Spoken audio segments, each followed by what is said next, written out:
ನಾವೇನ್ ತುಂಬೋದು sum. Already ನಿನ್ ತಮ್ಮ ನಿಮ್ಮ ಅಮ್ಮನ ಮಾತು ಕೇಳಬಾರ್ದು ಅಂತ ತಲೆ ಮೈ ಎಲ್ಲ ತುಂಬ್ಕೊಂಡ್ ಬಿಟ್ಟಿದ್ದಾನೆ. ಹಾಗಂತ ನಾವು ಸುಮ್ಮನಿರಕ್ಕಾಗಲ್ಲ ಬಾವ. ಅಮ್ಮ ಯಾವ್ದಾದ್ರು ಸೆಂಟಿಮೆಂಟ್ ಕಾರ್ಡ್ ಪ್ಲೇ ಮಾಡಿ ಅವನ ಒಪ್ಪಿಸ್ಬಿಡ್ಬೋದಲ್ಲ.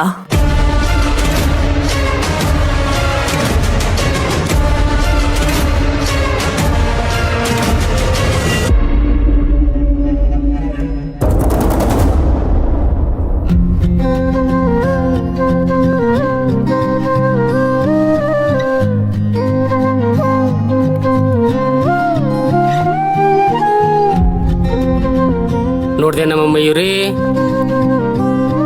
ಅಮ್ಮವರು ಎಂತ ಕೆಲಸ ಮಾಡಕ್ ಹೊರಟಿದ್ರು ಅಂತ. ಅಲ್ಲ, ತಾಳಿ ಕಟ್ಟಿದ ಹೆಂಡತಿ ಜೊತೆಯಲ್ಲೇ ಮನೇಲೇ ಇದ್ರುವೆ ಚಿಕ್ಕ ಯಜಮಾನ್ರಿಗೆ ಮದುವೆ ಮಾಡೋದಕ್ಕೆ ಹೆಣ್ಣನ ಮನೆಯವ್ರಿಗೆ ಮನೆಗ್ ಕರ್ಸವ್ರಲ್ಲ. ಯಾರಾದ್ರೂ ಮರ್ಯಾದಸ್ರು ಮಾಡೋ ಕೆಲ್ಸನಾ? ಅಣ್ಣ, ಅವ್ರು ಮಾಡ್ತಿರೋದ್ರಲ್ಲಿ ಏನ್ ತಪ್ಪಿದೆ ಅಣ್ಣ? ಅವ್ರು ತಗೊಂಡಿರೋ ನಿರ್ಧಾರ ಸರಿಯಾಗೇ ಇದೆ. ಸರಿಯಾದ ನಿರ್ಧಾರ ಯಾವುದು? ಇದೇನವ ಹಿಂಗೆ ಹೇಳ್ತಾ ಇದೀಯಾ? ನೀನ್ ಈ ಮನೆ ಸೊಸೆ ಅನ್ನೋದು ಗೊತ್ತಿಲ್ವಾ? ನೀನ್ ಇರ್ಬೇಕಾದ್ರೆ ಅದ್ ಹೆಂಗಮ್ಮ ಇನ್ನೊಂದು ಮದುವೆ ಮಾಡ್ಬಿಡ್ತಾರೆ? ಅಣ್ಣ, ಅವ್ರ ಈ ನಿರ್ಧಾರ ತಗೊಂಡಿದ್ದಾರೆ ಅಂತಂದ್ರೆ ನಾನು ಈ ಮನೆಗೆ ತಕ್ಕ ಸೊಸೆ ಅಲ್ಲ ಅಂತ ಅವ್ರಿಗೆ ಗೊತ್ತಿದೆ ಅಲ್ವಾ?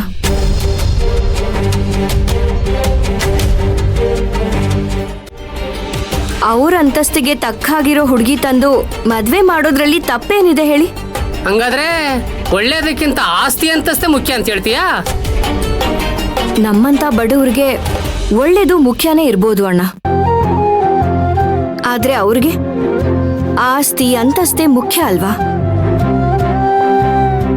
ಅವರು ಅಂಬಾರಿ ಮೇಲಿರೋರು,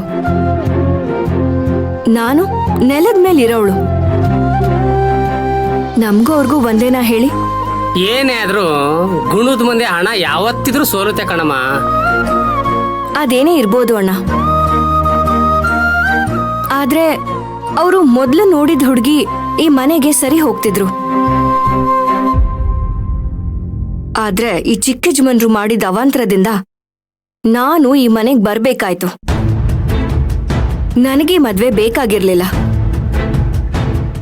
ಅಮ್ಮ ಅವ್ರಿಗೆ ನಾನ್ ಬೇಕಾಗಿಲ್ಲ. ಚಿಕ್ಕ ಯಜಮಾನ್ರಿಗಂತೂ ಯಾರೂ ಬೇಕಾಗಿಲ್ಲ. ಯಾವುದೇ ಉದ್ದೇಶ ಇಲ್ಲದೆ ಆಗಿರೋ ಈ ಸಂಬಂಧ ಯಾರಿಗೂ ಬೇಕಾಗಿಲ್ಲ. ಹಾಗಾಗಿ ಅವ್ರು ಮಾಡಿರೋ ನಿರ್ಧಾರ ಸರಿಯಾಗೇ ಇದೆ. ಅಯ್ಯೋ, ಅವ್ರ ನಿರ್ಧಾರ ಮಾಡೋದಲ್ಲಮ್ಮ. ಇನ್ನೊಂದ್ ಮದುವೆಗೆ ನಮ್ ಚಿಕ್ಕ ಯಜಮಾನ್ರು ಒಪ್ಕೋಬೇಕಲ್ಲ. ಈಗ ಒಪ್ಕೊಳ್ದೆ ಇರ್ಬೋದು, ಆದ್ರೆ ಮುಂದೆ ಒಪ್ಕೋಬಹುದು ಅಲ್ವಾ? ಖಂಡಿತ ಇಲ್ಲಮ್ಮ. ಅವ್ರಿಗೇನಾದ್ರೂ ನೀನ್ ಇಷ್ಟ ಇಲ್ಲ ಅಂದಿದ್ರೆ ನಿನ್ ಯಾಕೆ ಮನೆ ಕರ್ಕೊಬತ್ತಾ ಇದ್ರು? ಯಾವತ್ತ ಊರು ಕಳ್ಸ್ಬಿಟ್ಟಿರೋರು. ಇಷ್ಟ ಇರೋದಕ್ಕೇನೆ ಜೊತೆಲಿ ಇಟ್ಕೊಂಡಿರೋದು. ಅಣ್ಣ, ಅದು ಪ್ರೀತಿಯಿಂದ ಅಲ್ಲ,